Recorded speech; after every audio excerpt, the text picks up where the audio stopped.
We do a lot of starting and stopping on the trail, and that requires a good battery, which is why today I'll be teaching you how to replace yours on your Yamaha XT250.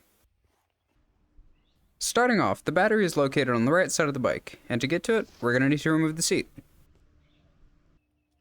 To do that, we're going to go underneath the bike and remove the two 8mm bolts holding the seat on. Once we're done with that, we can remove the seat. To do that, we're going to push the seat back, lift up the front, and then you can remove the seat. After that, we're going to remove the fairing on the right side. The fairing is held on by a single 5mm Allen bolt.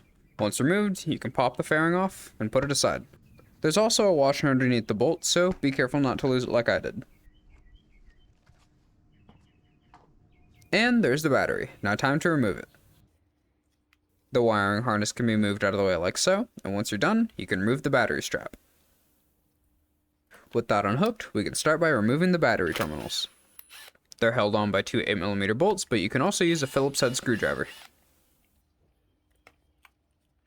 The next part's going to be a little bit tricky. As you can see, you're going to want to get it out at an angle, and it's going to be a little bit of a tight squeeze.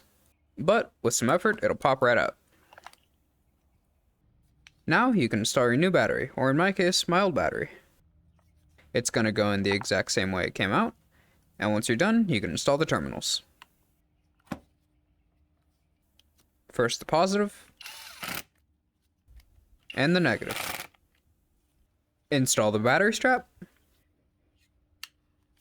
and don't forget the wiring harness. Next up is to install the fairing. On the rear side, there are a few tabs that slide into the fairing on the rear, so you're going to want to remember to line those up, unlike me. And once it's in place and everything is pushed in, you can install the 5mm hex bolt. Now to install the seat. Usually there's not a milk crate, so it goes in easier, but it goes in the exact same way it came out. And last but not least, install the two 8mm bolts that hold the seat in. And congratulations, you've changed the battery on your Yamaha XT250. Now you can get out there and adventure. If you like this video, I'd appreciate your support with a like or a comment, and if you want to see more, feel free to subscribe. With that said, thanks for watching, and I'll see you next time.